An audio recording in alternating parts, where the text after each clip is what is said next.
और बड़ी खबर ईरान से आ रही है कि जहां पर दुश्मन गीदड़ भभकी बार बार दे रहा है, तो वहीं पर ईरान अब मजबूती के साथ अपनी पूरी तैयारी भी कर रहा है, क्योंकि तेहरान की सड़कों से खामनेई के ब्रिगेड ने जंग का बिगुल बजा दिया है। और ये बड़ी खबर निकल कर आ रही है। आप देखिए कि 1979 के इस्लामी इनकलाब के बाद हर साल 11 फरवरी को ईरान में बड़े इज्तिमात होते हैं, बड़ी बड़ी रैलियां ईरान के अंदर की जाती हैं। और इस साल भी तेहरान और ईरान के दूसरे शहरों में बड़ी बड़ी रैलियां निकाली गई, जहां अमेरिकी और इजरायली पॉलिसियों के खिलाफ एक तरह से नारे लगाए गए। लोगों में गुस्सा देखने को मिला।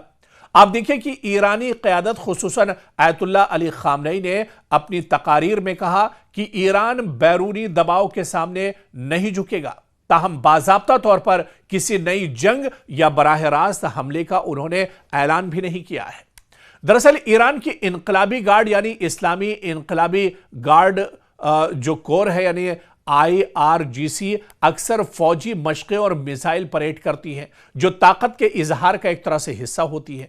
और ये सरगर्मियां उमूमन दिफाई पैगाम देती हैं कि अब ईरान कहां पर खड़ा है, ईरान की ताकत अब कितनी ज्यादा बढ़ चुकी है, असलहे और दूसरे जो जंगी साजो सामान है वो ईरान के पास किस हद तक है।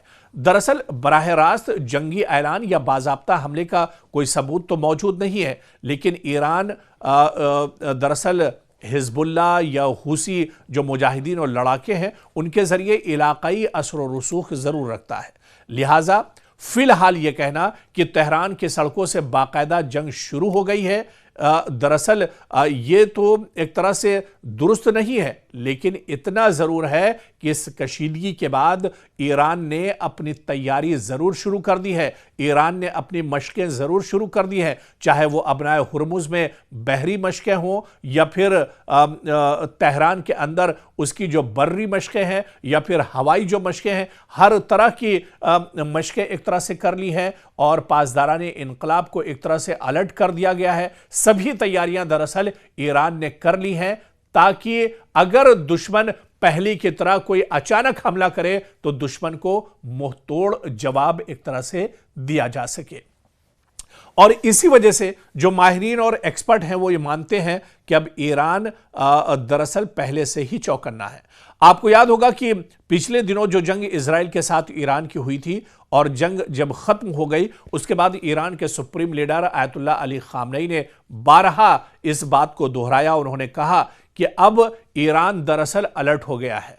अब अगर दुश्मन ये सोचता है कि अचानक वो ईरान पर हमला करेगा तो ये दरअसल दुश्मन की नाकामी होगी और दुश्मन को अपनी मुंह की खानी पड़ेगी। अब ईरान एक तरह से अलर्ट है और ईरान अब बार बार वो गलती नहीं करेगा। ईरान की जो पासदाराने इनकलाब जो फौज है वो एक तरह से अलर्ट पर है।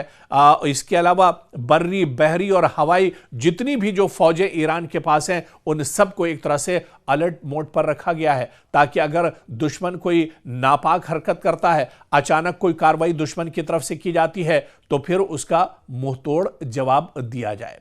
दरअसल ईरान की जो तकारीर होती है, ईरान के supreme leader Ayatollah Ali Khamenei की अक्सर अमेरिका की पॉलिसियों पर तनकीद उसमें की जाती है। अमेरिका की जो एक तरह से नापाक हरकतें हैं उनका जिक्र किया जाता है, लेकिन आप देखिए कि कभी ईरान ने अपनी तरफ से यह नहीं कहा है या ईरान के सुप्रीम लीडर ने यह नहीं कहा है कि वो जंग अपनी तरफ से शुरू करेंगे, बल्कि बार बार उनकी तरफ से कहा गया कि अगर उनके ऊपर जंग थोपी जाती है, अगर दुश्मन पहल करता है तो उसे मुंहतोड़ जवाब एक तरह से दिया जाएगा। और शायद यही वजह है कि ईरान बार बार यह कह रहा है कि अगर दुश्मन ने कोई नापाक हरकत की तो उसकी मिसाइलों का रुख तल अवीव की तरफ है। और एक गलती जो दुश्मन की है वो दरअसल इजराइल को बहुत महंगी पड़ सकती है। गलती चाहे अमेरिका की तरफ से की जाए या फिर इजराइल की तरफ से, भुगतना मशरिक़ वुस्ता में ही दुश्मन को एक तरह से पड़ेगा। और इस तरह से इजराइल और ईरान के दरमियान बराह रास्त जंग तो नहीं होती दिख रही है, लेकिन प्रॉक्सी कशीदगी लगातार जारी है, लगातार बयानबाजी हो रही है। ईरान बारहा कह चुका है कि अगर उस पर हमला हुआ तो वो जवाब देगा। इजराइल ने शाम और दीगर इलाकों पर ईरानी अहदाफ पर हमले किए हैं। तल अबीब में आयरन डोम जैसे दिफाई निजाम फाल हैं। फिलहाल ईरान की जानिब से बराह रास्त तल अबीब पर हमले की कोई बाज़ाब्ता तस्दीक नहीं है, लेकिन खित्ते में कशीदगी बढ़ने का खदशा जरूर बरकरार है और इसी वजह से कहीं ना कहीं इजराइल और अमेरिका पर दबाव है, क्योंकि गजा जंग के बाद इलाकाई माहौल बहुत बदल चुका है। फिलिस्तीन के मसले ने खित्ते में नई बंदियां भी पैदा की हैं। ईरान की इलाकाई पोजीशन भी बदल गई है। इराक, शाम, लबनान और यमन में इसके इत्तेहादी अब मौजूद हैं। इक्तिसादी पाबंदियां भी अब बहुत बदली हैं। अमेरिका की पाबंदियों के बावजूद ईरान अपनी दिफाई सलाहियत बढ़ाने का लगातार दावा कर रहा है। आलमी ताकतों का जो किरदार है वो भी बहुत अहम है। रूस और चीन के साथ ईरान के ताल्लुकात में अब बेहतरी आई है।